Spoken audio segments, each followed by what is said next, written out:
Doctor विद्या। Doctor विद्या 1962 में मोहन सहगल ने produce किया था। राजेंद्र भाटिया ने इस फिल्म को निर्देशित किया। स्क्रीन पे लिखा था सचिन भौमिक ने। संवाद थे सरशार सैलानी के।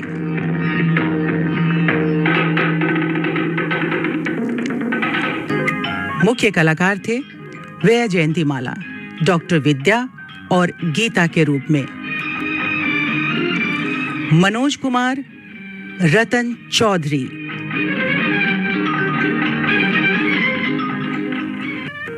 मदन पुरी ने किरदार निभाया था बनारसी का।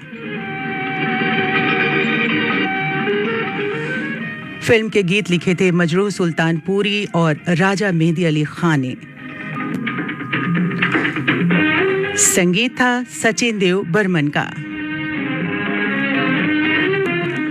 ये मराठी फिल्म शिकलेली बाइको का रीमेक थी। डॉक्टर विद्या।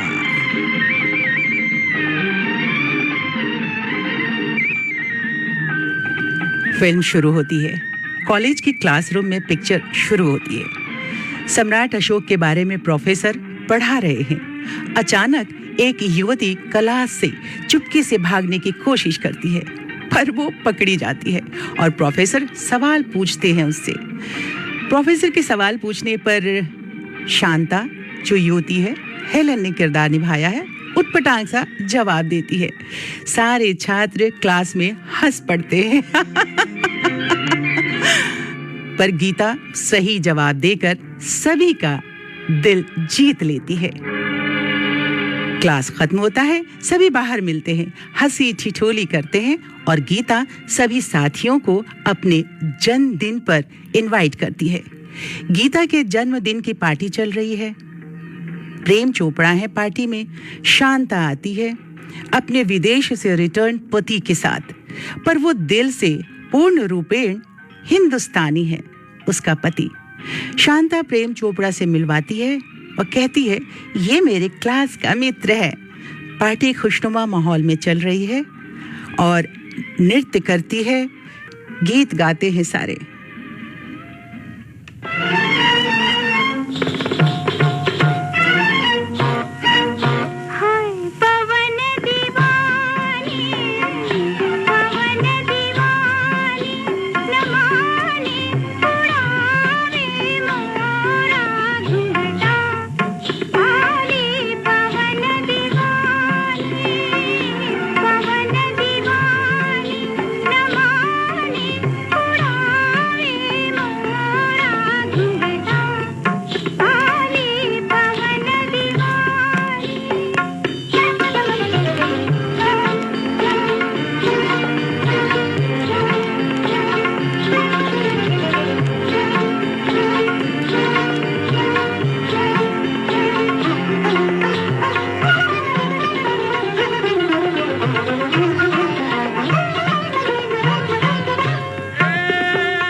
गीता यानी वैजयंती माला हिरनी सी चंचल चपल नैनों के भाव भंगिमा के साथ नृत्य को पेश करती है।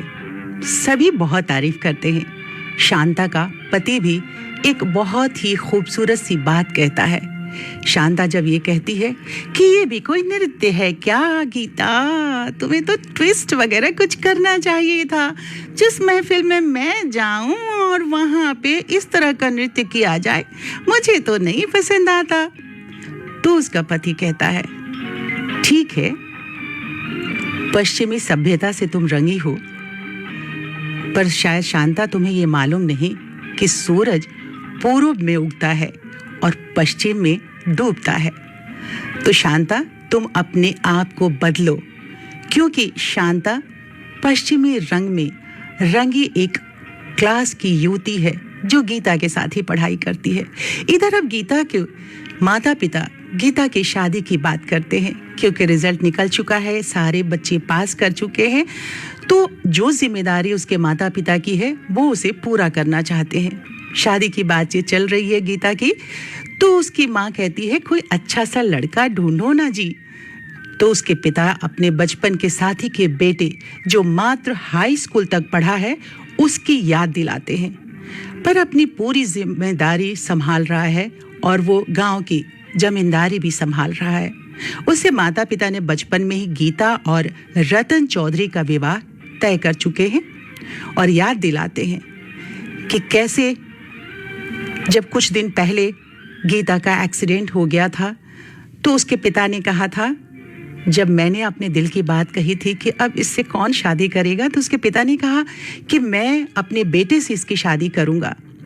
और उसी वक्त दिखाता है कि रतन चौधरी बचपने में जाके अस्पताल के बेड पे बैठी हुई गीता से कहता है कि परेशान ना हो गीता, मैं सब कुछ ठीक कर दूंगा।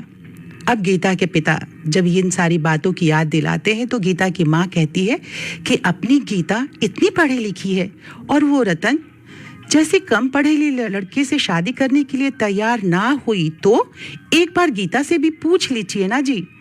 गीता के पिता उस दुर्घटना की याद दिलाने के बाद कहते हैं कि नहीं, मैंने तय कर लिया है कि मैं गीता की शादी रतन से ही करूंगा। और ये सारी बातें गीता पर्दे की ओट से खड़ी होकर सुन रही है, छुप के मुस्कुराती है। और रतन का पहला दृश्य आता है इसके बाद।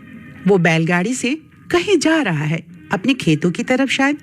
तभी एक युवक गांव का दौड़ता हुआ आता है और उससे खबर देता है कि भैया, रतन भैया, शहर से कुछ लड़के लड़कियां खेत की फसल को नुकसान पहुंचा रहे हैं। हमने उनको मना किया, पर उन्होंने अपना वहीं पे टेंट डाल लिया है, नाच गा रहे हैं और फसल के कचरा करके उन्होंने रख दिया है।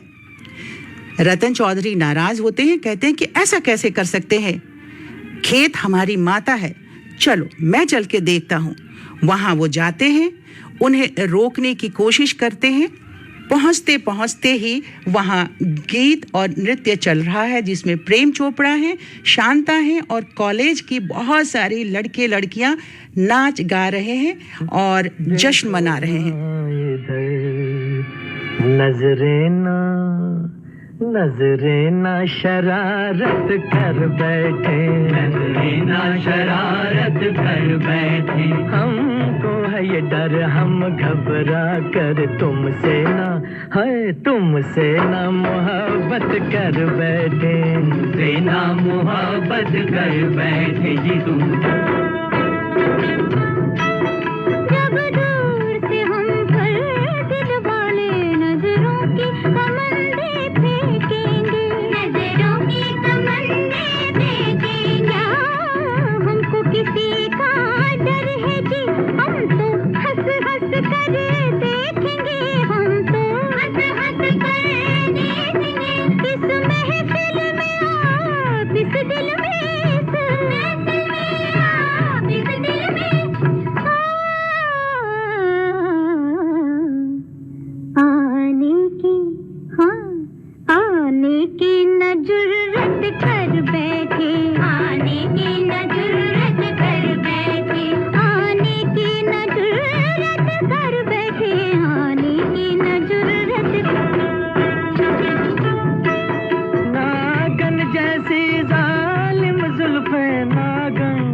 से न लिपट जाए आकर, दिल से न लिपट जाए आकर। इन कदमों में दिल वालों ने दिल फेंक दिए हैं घबरा कर, दिल फेंक दिए हैं घबरा कर। ये मत वाली आंखें काली, ये मत वाली आंखें काली।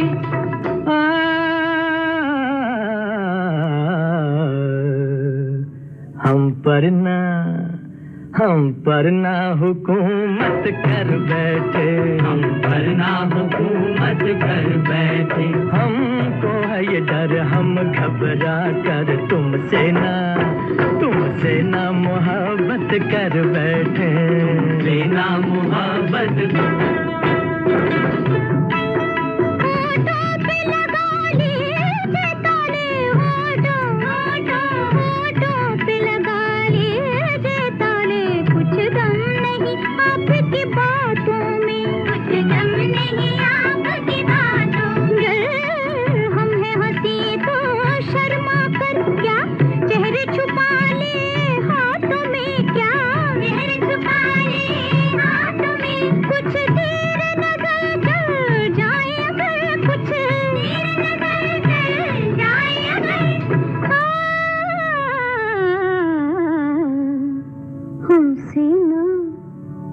हमसे न शिकायत कर बैठे, हमसे न शिकायत कर बैठे। हमको है ये डर हम घबरा कर तुमसे ना मोहब्बत कर बैठे, तुमसे ना मोहब्बत कर बैठे। हमको है ये डर हम झुंझला कर सबकी ना मरम्मत कर बैठे, सबकी ना मरम्मत कर बैठे।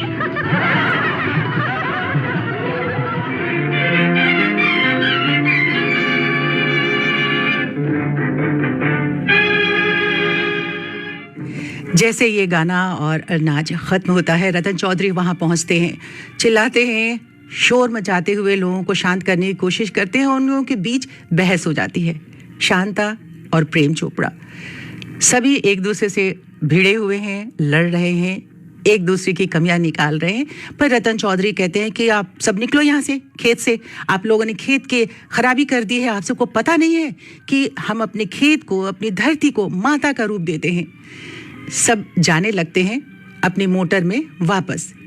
जाते जाते शांता कहती है, हम तुमसे डर के नहीं जा रहे हैं गंवार, हम तो अपनी मौज मस्ती पूरी करके ही जा रहे हैं तुम्हारी खेत से। और ये कह के मोटर में बैठ के वो सब आगे निकल जाते हैं। इधर गीता और रतन चौधरी की सगाई की बात होती है। सगाई की बात होते ही सगाई करने के बाद चटमंगनी पट ब्याह वाला सीन आ जाता है। जल्दी से इन दोनों का ब्याह भी कर दिया जाता है। बारात जब पहुंचती है गीता के घर, तो जितने भी बाराती हैं सब पूर्ण भारतीय परिवेश में सजे संवरे आते हैं। पर गीता के कॉलेज के सारे छात्र, जिसमें शांता भी है, उनका मजाक उड़ाते हैं। क्या ये ड्रेस पहन के आई है, जरा देखो इनका परिधान। और ये सारी बातें जो मजाक उड़ा रहा है, गांव के लोग सुन लेते हैं। उसमें बनारसी भी है, यानी उस गांव का एक मन चला युवक। वो बहुत कड़वे शब्दों का इस्तेमाल करती है शांता, क्योंकि उसे तो बदला लेना था। जैसे ही रतन चौधरी को देखती है, वो पहचान जाती है कि इसी ने अपने खेत से हमें निकाल के भगाया था। अब इसको मैं मजा चखाती हूँ। रतन चौधरी को सुना सुना के बहुत सारी बातें वो कह जाती है। जब वो कहती है तो यही एक लम्हा होता है जब रतन चौधरी के दिल और दिमाग में ये बात घर करने लग जाती है कि जो शहर की लड़कियां होती हैं, पढ़ी लिखी होती हैं, वो कहीं से भी घर की बहू बनने लायक नहीं हो सकती हैं। रतन चौधरी सारी बातें सुन लेता है, पर गीता इन सारे बातों से अनभिज्ञ है। वो सपने संजोए अपने ससुराल पहुंचती है, विदाई हो जाती है। उसके सपने शब्दों में ढल जाते हैं, गीत बन जाते हैं और उसके मन के जो अरमान हैं वो इस तरह से फूटते हैं।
ये सब ख्वाब देख रही है गीता, इंतजार कर रही है रतन चौधरी का सुहाग रात को।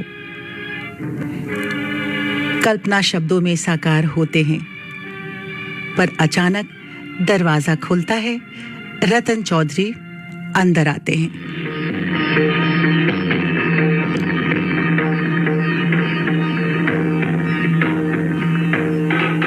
और आके चुपचाप बैठ जाते हैं। गीता आहत है, वो उनसे बात करने की कोशिश करती है, पर रतन चौधरी उखड़े उखड़े से रहते हैं और उसे यानी गीता को कहते हैं कि तुम मुझसे दूर ही रहो, मुझसे बात करने की कोई जरूरत नहीं है। क्योंकि वो शांता की बात से इतने आहत हैं और उसे ये पता है कि गीता पढ़ी लिखी है। उनके दिमाग में ये बात घर कर गया है कि पढ़ी लिखी लड़कियां कभी भी अच्छी पत्नी साबित नहीं हो सकती। क्योंकि गांव के कुछ लोग जो है इस तरह की बहकी बहकी बातें करते हैं कि शहर से जो लड़की पढ़ी लिखी आती है ना, वो तो अपने पति को उंगलियों पे नचाती है। कुछ कहते हैं कि वो अपना तिर्या चरित्र करेगी और घर वालों को अपने मुट्ठी में बस में कर लेगी। अब इन सारी बातों से रतन चौधरी आहत भी हैं और डरे हुए हैं। उन्हें लगता है कि शायद जो मेरी पत्नी पढ़ी लिखी है गीता, वो भी हमारे साथ ऐसा ही करेगी। पढ़ी लिखी लड़की कहाँ रतन सेठ की इज्जत करने वाली है, और ये सारी बातें इनके रिश्तों को समझने का मौका ही नहीं देती है। रतन नाराज रहता है।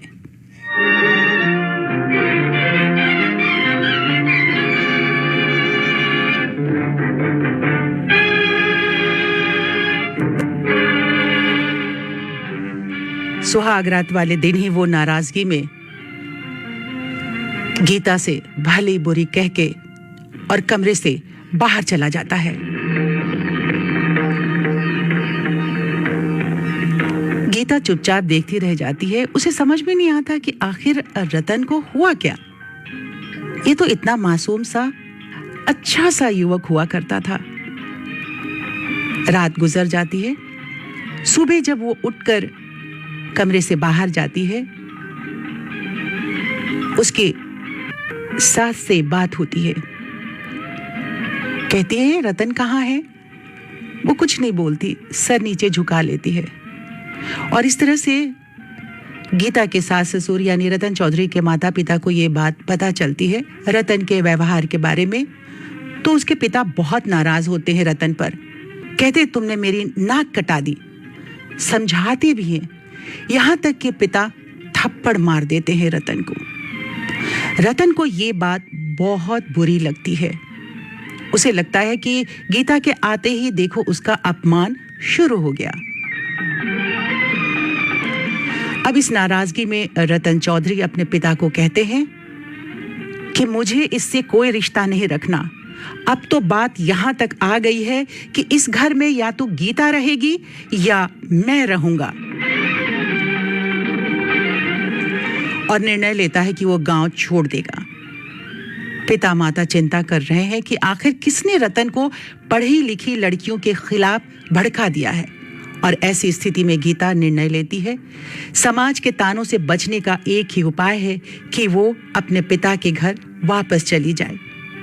और वो शादी के दूसरे दिन ही अपने मायके जाने की तैयारी कर रही है। पर उसके ससुर कहते हैं कि ऐसे कैसे, मेरा दोस्त मेरे बारे में क्या सोचेगा, क्या कहेगा वो।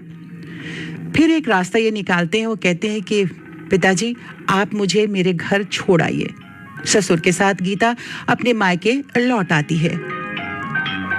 गीता के माता पिता अपने ससुर को भला बुरा कहते हैं, पर गीता से सच्चाई जानकर ससुर को घर पर ही रख लेते हैं।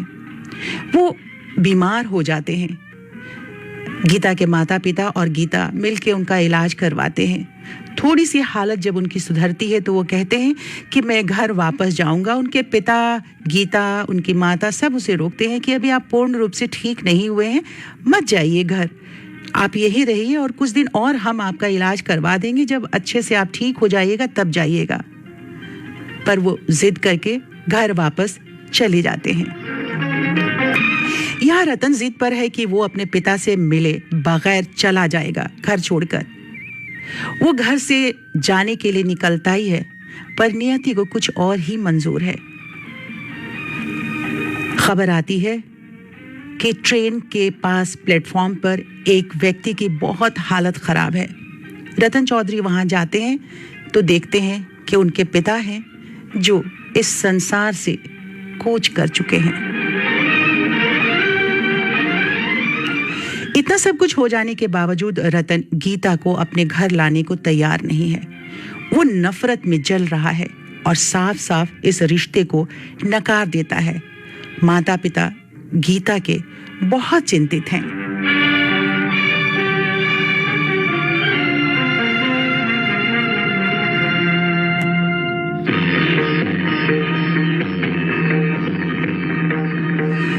आखिर इस स्थिति को संभालने के लिए गीता के पिता कहते हैं कि बेटा, आगे की तो जिंदगी जो तुम्हारी है वो मुझे कुछ समझ में नहीं आ रहा कि कैसे कटेगी, पर मेरा एक ये निर्णय है कि तुमने ग्रेजुएशन कर लिया है तो आगे की पढ़ाई करो और तुम पढ़ लिख कर डॉक्टर बन जाओ।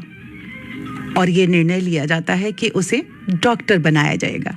गीता भी उसमें अपनी सहमति जाहिर करती है और गीता पढ़ लिख कर आखिर डॉक्टर बन जाती है। पिताजी, माँ, बेटी, अब गीता नहीं माँ, डॉक्टर गीता बहू, डॉक्टर। अच्छा, होने वाले हैं। रामकली, ओ रामकली, रामकली, रामकली, रामकली, मुझे मोबाइल मार दो। मैं क्यों बॉर्डर पर गया? अरे मैं क्यों बॉर्डर पर गया? मैं क्यों बॉर्डर पर गया? मैं क्यों बॉर्डर पर गया? मैं क्यों बॉर्डर पर गया? सुना तुमने? न्यारे की हर बात न्यारी होती है। न्यारे से एक लिफाफा मंगवा दीजिए पिताजी, मैं ये खुशखबरी उन्हें भी लिखकर भेज दूं। रतन को, जिसने तुम्हारी हर चिट्ठी बिन पढ़े वापस कर दी, और फिर उसे ये जानकर क्या खुशी होगी? मगर मेरा तो फर्ज है पिताजी। वाह बेटी, तूने कभी अपने फर्ज को नहीं भूला। और उस मूर्ख ने कभी अपना फर्ज याद नहीं किया। पिताजी, यही तो फर्क है पति पत्नी में गीता के पिता। पत्नी दुख अकेले काट लेती है, मगर सुख में पति को जरूर याद करती है, और पति सुख अकेले काट लेता है, मगर दुख में पत्नी को जरूर याद करता है। जैसे किसी दिन रतन याद करेगा। ऐसा न कहो माँ, अगर वो दुखी होकर ही मुझे याद कर सकते हैं तो मैं यूं ही अच्छी हूँ।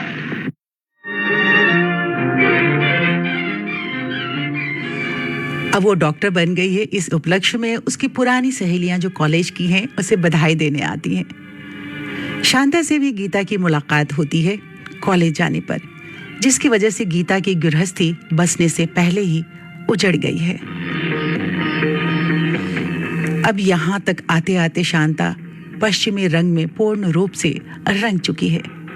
शांता को गीता बहुत समझाती है, पर वो नहीं मानती और गीता से शर्त लगा बैठती है।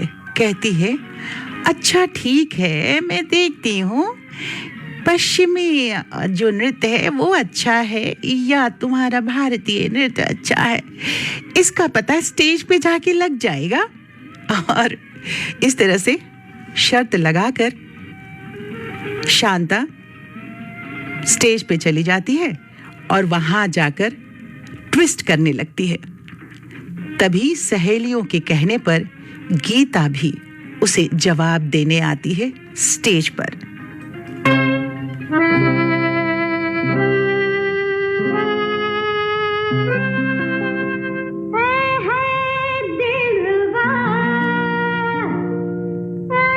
तुझको क्या पता, जिंदगी में हर दिल को जीत कर जीना है जिंदगी। ओ पप्पा जमा दिलो, हो पप्पा है दिलरुबा, तुझको क्या पता, जिंदगी में हर दिल को जीत कर जीना है जिंदगी।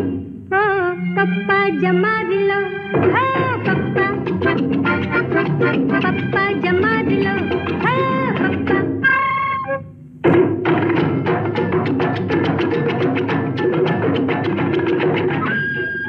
गीता, ए गीता, कुछ हो जाए, पागल हो गई हो क्या? तुम तो जानती हो मुझे ऐसी चीजें पसंद नहीं। ये तो हमें भी मालूम है, लेकिन इसके दांत जरूर खट्टे करने हैं हमारे खातिर। Geeta please please Geeta. यूं गीत गाऊं, यूं मुस्कुराऊं, तो ये न जाने न जाने न जाने, मेरी तमन्ना मेरी तलब के सब है दीवाने दीवाने दीवाने।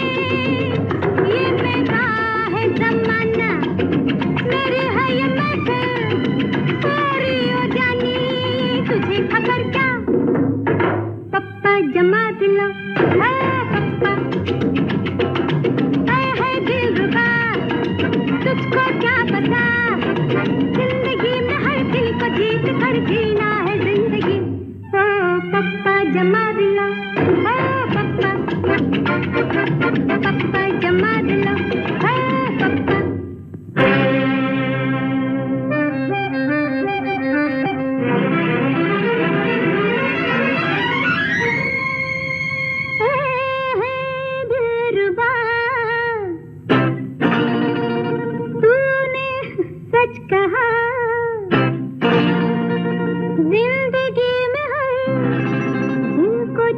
कर जीना है जिंदगी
डांस प्रतियोगिता में आखिर गीता जीत जाती है।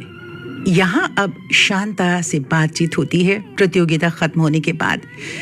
शांता कहती है, गीता तुम उस गंवार पति को छोड़ क्यों नहीं देते? उसे तुमने परमेश्वर मान बैठी हो, तुम उसे गीता शांता को झिड़क देती है, कहती है, शांता मेरा पति मेरा परमेश्वर है और परमेश्वर होता ही है पति। वो मुझसे नाराज नहीं है, तुम जैसी लड़कियों की वजह से वो मुझसे नाराज है। उसे लगता है कि पढ़ी लिखी लड़कियां इस तरह के ही व्यवहार करती हैं अपने घर वालों से, अपने पति से, अपने ससुराल वालों से।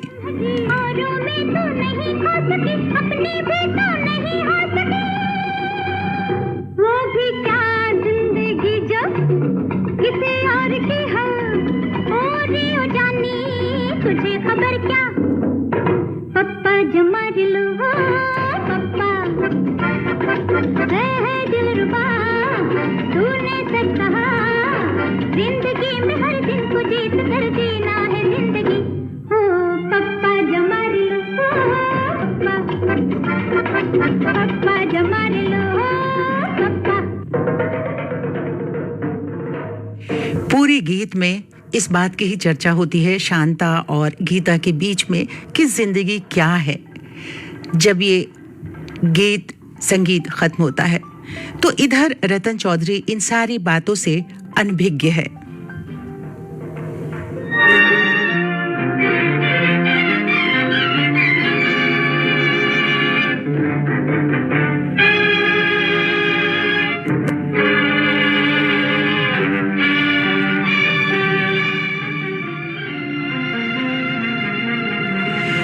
अब जब गीता डॉक्टर बन गई है इसकी खबर जब वो पहुंचाती है वहां, तो रतन चौधरी बगैर पढ़े उस खत को फिर वापस कर रहे हैं और वापस करते हुए कहते हैं कि पता है, उसकी माँ कहती है कि रतन एक बार चिट्ठी पढ़ तो ले, तू बिना पढ़े सारी चिट्ठियां वापस कर देता है।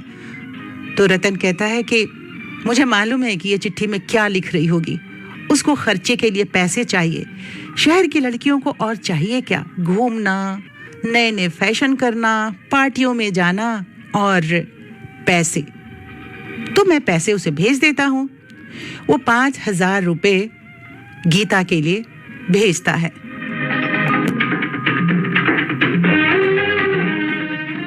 जब गीता के पिता को ये बात पता चलती है तो कहते हैं कि ये पैसा मैं वापस कर देता हूँ। पर गीता मुस्कुराती हुई आती है, कहती है, पिताजी आप पैसा वापस ना भेजें, मैं इन्हीं पैसों से कुछ ऐसा करूंगी जिससे मैं उनके पास ही रह सकूं।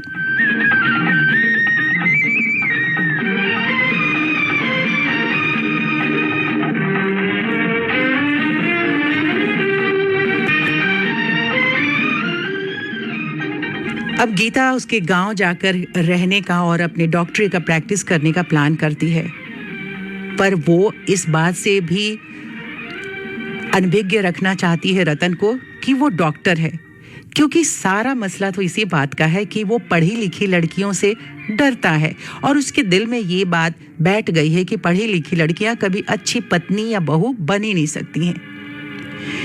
गीता अपने बावर्ची के साथ, जो प्यारे लाल है, एक प्लान करती है और गांव यानी अपने ससुराल पहुंच जाती है।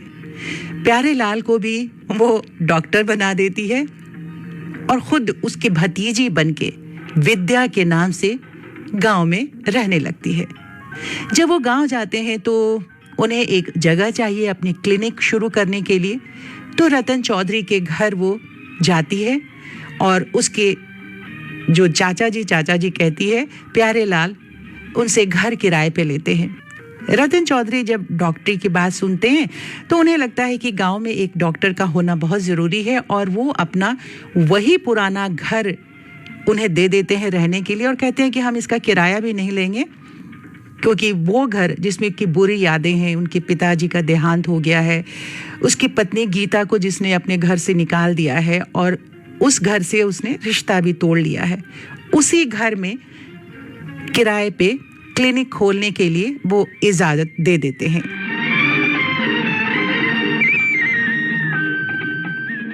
क्लिनिक शुरू हो जाता है और इधर गीता जैसे ही अपने ही ससुराल के उसी घर में जहां वो विदा होके गई थी पहुंचती है तो पुरानी यादें उसका पीछा करने लगती हैं और फिर वो अपना कमरा देखती है, सुहाग रात वाले दिन को याद करती है जिस लम्हे में रतन ने उसे घर से निकाल दिया था।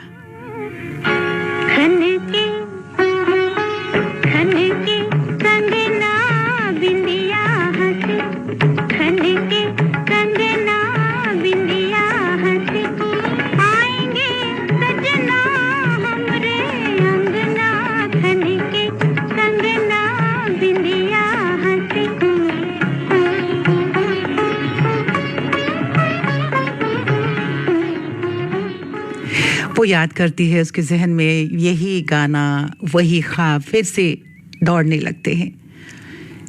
प्यारे लाल की यानी उनके जो बावर्ची हैं उनको जब डॉक्टर बनाया है तो उनकी डॉक्टरी गांव में चल जाती है।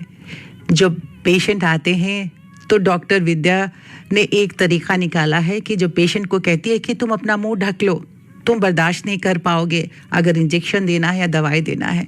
और वहाँ पे प्यारे लाल जो उनके बावर्ची है वो खड़े होते हैं और डॉक्टर विद्या उनका इलाज करती है, इंजेक्शन वगैरह देती है। इस तरह से सारा काम अच्छे ढंग से चल रहा है, क्योंकि वो तो प्यारे लाल की देहाती अनपढ़ भतीजी बनकर रह रही है ना गांव में। गीता अपने मकसद में लग जाती है, वो रतन चौधरी का पीछा करती है, उसे रिझाने की कोशिश करती है, क्योंकि रतन चौधरी ने बड़े होने के बाद जब ब्याह के गीता आई थी उनके घर तो उनका चेहरा भी नहीं देखा था। अब रतन चौधरी को पता ही नहीं है कि जो ये विद्या है वही गीता है, यानी गीता ही विद्या बनके उसके गांव में रह रही है। गीता गीता रतन को पहचानती है और इसका वो फायदा उठाती है। उसका पीछा करती है, उसे रिझाने के लिए गीत गाती है, उसे छेड़ती है और अपने मन की बात को बयां कर देती है।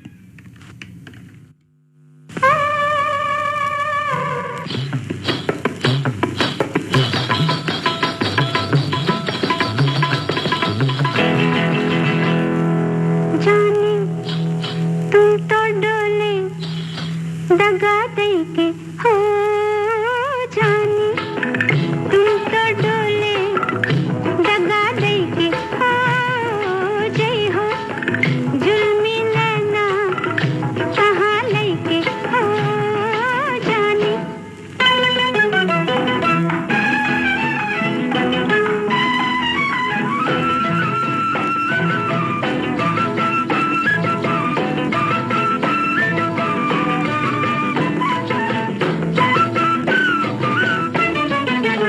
बदले बदले रूठे रूठे तुम तो हो जी पिया बचपन के झूठे,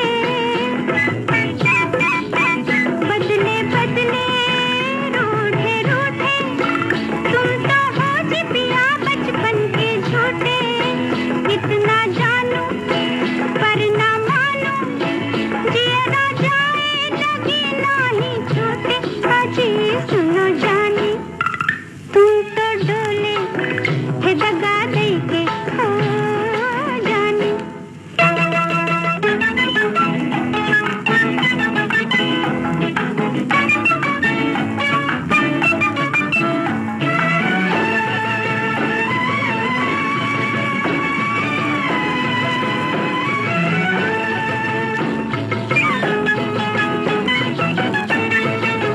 मुहे ना जानो भोली भाली ऐसी भोली नहीं मैं नैन वाली,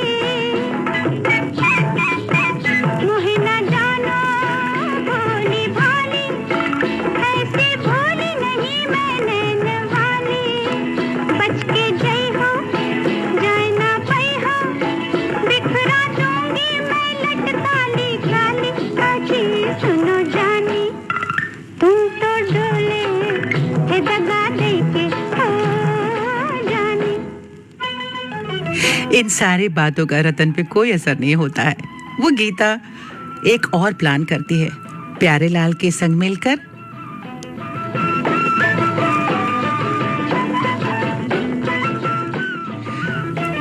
और जैसे ही रतन को घर के तालाब की तरफ आते देखती है, वहां से तो ये गाना खत्म होने पे वो चले जाते हैं खफा होकर के।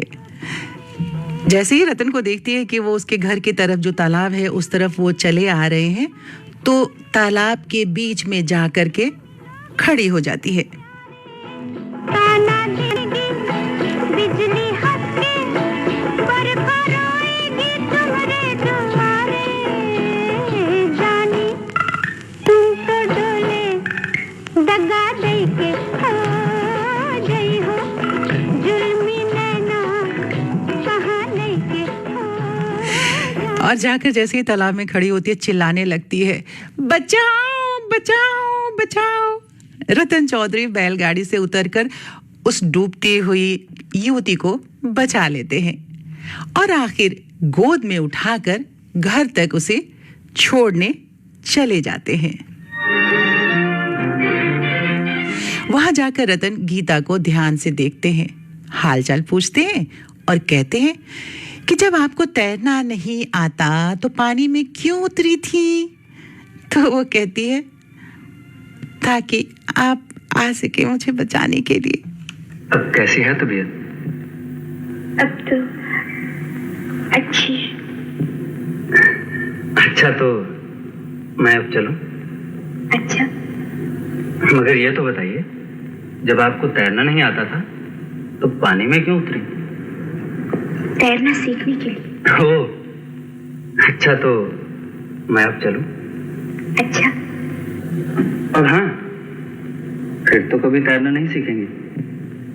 कोई बचाने वाला होगा तो जरूर सीखूंगी। ओह, अच्छा तो मैं अब चलूं? अच्छा अगर आपको बचाने में कोई खुद डूब गया तो?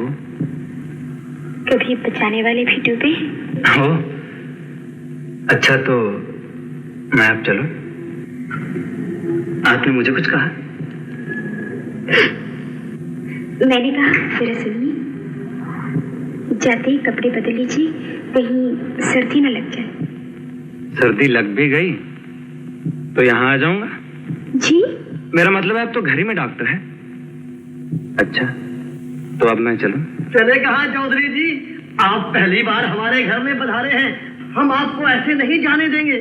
सुनिए, हमारे गुरुदेव फरमा गए हैं, अगर कपड़े कभी हो तन पे गीले तो फौरन दूध गर्मा गर्म पी ले। पी लीजिए ना। जी। और इस तरह से रतन चौधरी दूध पीकर चले जाते हैं। प्यारेलाल और गीता दोनों इस बात पर हंसते हैं और प्यारेलाल कहता है, हो गए वारे न्यारे। अब दूसरे दिन सुबह सुबह रतन चौधरी डॉक्टर गीता के क्लिनिक पर आते हैं और बहाना करते हैं कि मैं बीमार हूँ। पानी मांगता है पर पानी चाची लेकर आ जाती है। रतन निराश हो जाता है। इतने में ही गीता दौड़ती हुई आती है और कहती है, चाचा जी दाल जल गई। प्यारेलाल को वहां से हटा देती है इस बहाने से। फौरन रतन अपने दिल की बात यहाँ पे कह देता है गीता से, यानी विद्या से, और मिलने का वादा लेकर चला जाता है।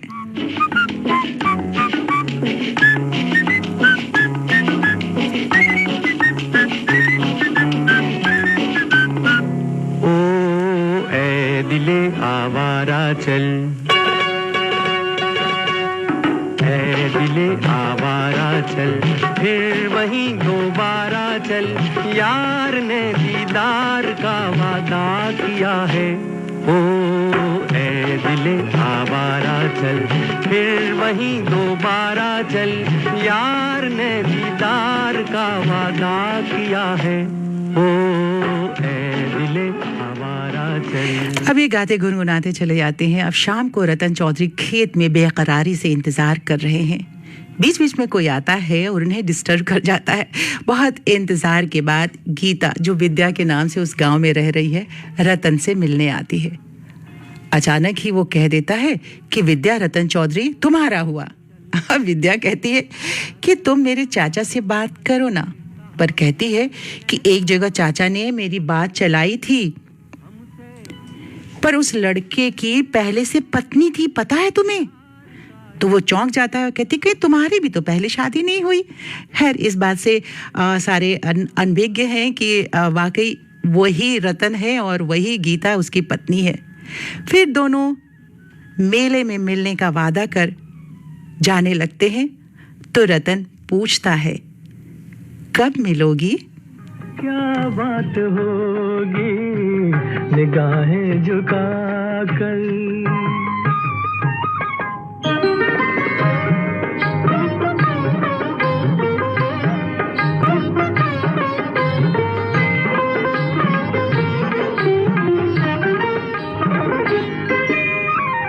तुम आओगे जिन राहों से उनको सजा दूं, मैं कांटे हटा के वहाँ कलियां बिछा दूं।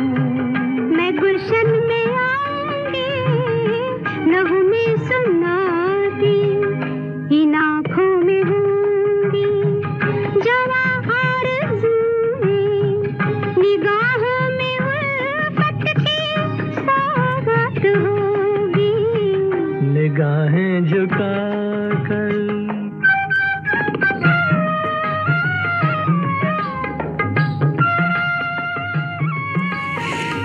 यहाँ पे रतन और विद्या अपने अपने हाल दिल को बयां करते हैं, गाते हैं, गुनगुनाते हैं। उन्हें गाते गुनगुनाते साथ चलते मचलते उसी गांव का एक युवक बनारसी देखता है और जाकर विद्या को रतन चौधरी की सच्चाई बताने की कोशिश करता है कि उसकी तो शादी हो चुकी है।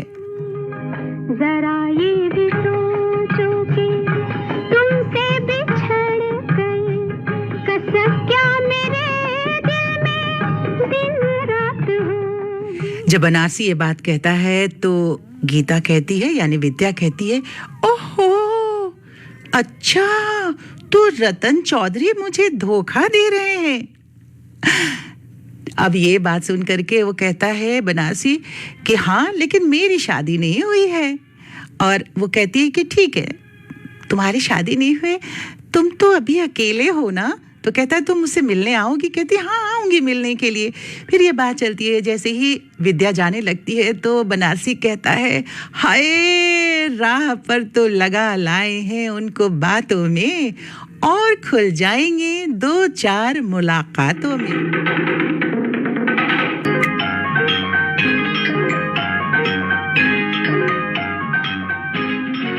अब रतन और विद्या मेले में मिलते हैं। विद्या नखरे दिखाती है, कहती है जी थोड़ा दूर दूर चलो मुझसे, गांव वाले देखेंगे तो क्या कहेंगे। रतन कहता है अच्छा जी, तो ये बात है। और गांव के मेले में विद्या अपने सहेलियों के साथ आती है, गाती है, गुनगुनाती है, नाचती है।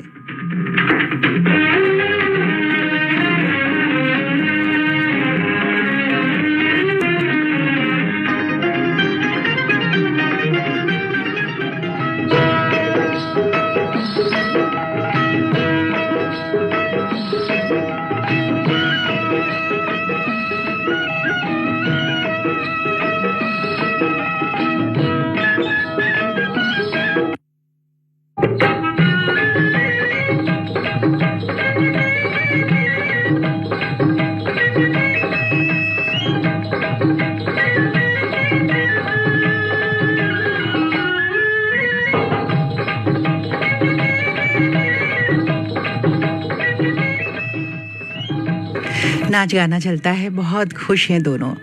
लेकिन जैसे ही गाना खत्म होता है, नृत्य खत्म होता है, रतन और विद्या चरखी झूले पर बैठकर झूलने चले जाते हैं। बस तेरे गम में जीना, हमसे जब फुर्सत पाई, दर्द ने ली अंगड़ाई, रात को यादें तेरी, रात को यादें तेरी, दिन को फरियादें तेरी, रात को यादें तेरी। वो चरखी झूले पे झूल ही रहे होते हैं कि अचानक शांता वहां से गाड़ी से उतरती है और उस गाड़ी में उसके साथ कुंदन यानी प्रेम चोपड़ा है। वो थोड़ी देर वहां पे रुकता है। अंगड़ाई लेते हुए शांता गाड़ी से निकल के बाहर खड़ी होती है। वो कुमार साहब एक कोई किसी और जगह के जमींदार होते हैं, उनके साथ बिठाकर कुंदन चकमा देकर शांता को वहां से चला जाता है। फिर उसी रात के सन्नाटे में रतन और विद्या गुजर रहे हैं। जो वो कुमार साहब हैं वो उनके साथ छेड़खानी करते हैं। रतन और विद्या जब गुजर रहे होते हैं तो उनको शांता की चीख पुकार सुनाई देती है। रतन दौड़ता हुआ वहां जाता है, कुमार साहब से शांता को बचा लेता है। रतन कुंदन का पीछा करता है, दोनों लड़ते हैं और रतन वापस आता है। शांता को देखकर रतन परेशान हो जाता है। रतन शांता को कहता है कि तुम विद्या को कुछ नहीं बताना, क्योंकि वो शांता को तो जानता है पर विद्या ही गीता है ये नहीं जानता है। और विद्या भी मौका देखकर शांता से यही कहती है कि शांता प्लीज तुम रतन को कुछ मत बताना, उसे नहीं मालूम है कि मैं ही गीता हूँ। गांव वाले शिकायत लेकर रतन की माँ के पास जाते हैं। वो बहुत खफा होती हैं और सीधे पहुंच जाती हैं क्लिनिक में।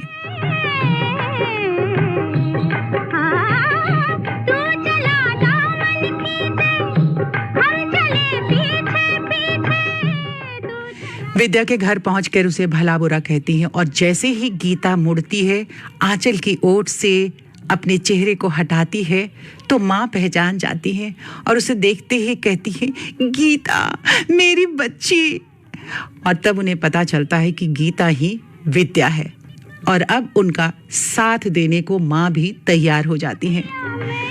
रतन आ जाता है और घर का दरवाजा तोड़कर अंदर आता है क्योंकि माँ उसे सबक सिखाने के लिए विद्या को डंडे से झूठे मूठे पिटाई कर रही होती है।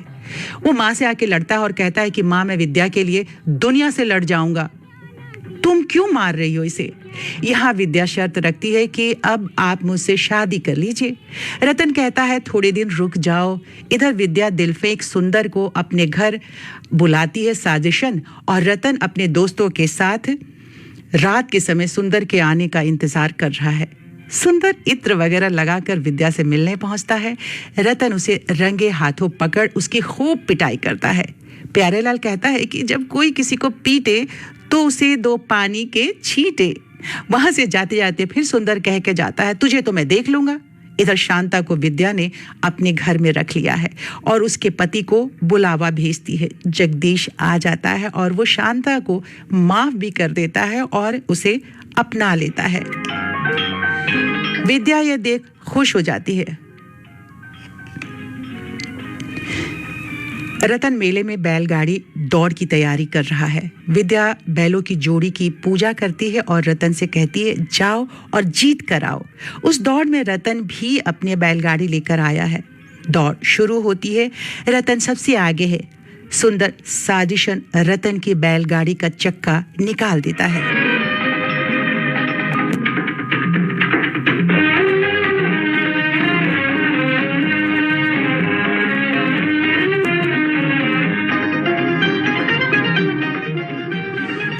रतन बाजी तो जीत जाता है पर बुरी तरह से घायल हो जाता है। अब डॉक्टर की जरूरत है।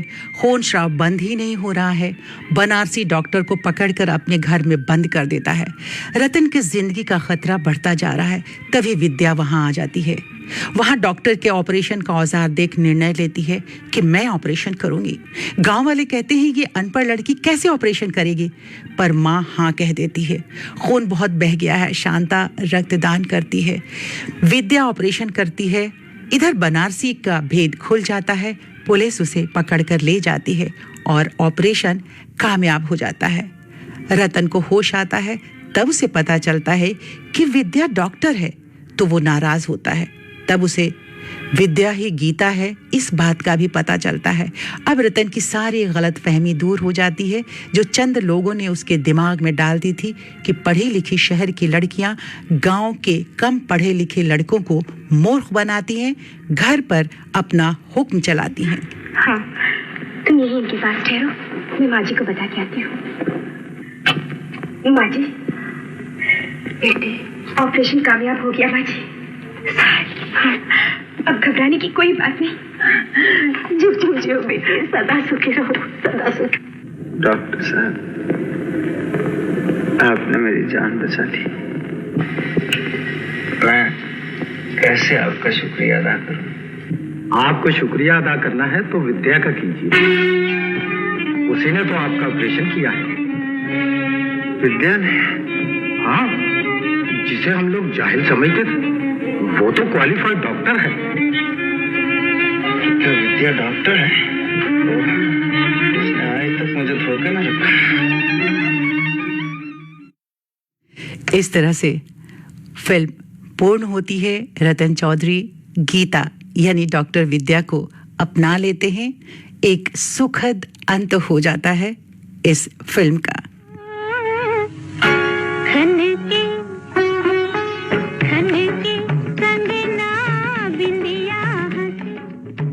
तो आज की फिल्म थी डॉक्टर विद्या। कैसी लगी? देखकर, सुन के, एहसासों में जीकर जरूर लिखिएगा। अब मुझे यानी अपनी साथी सरिता को विदा दीजिए इस थिएटर से। फिर मिलते हैं आपसे इसी थिएटर में किसी और पिक्चर के साथ। चलाने वाली मैं ही रहूंगी। नमस्कार।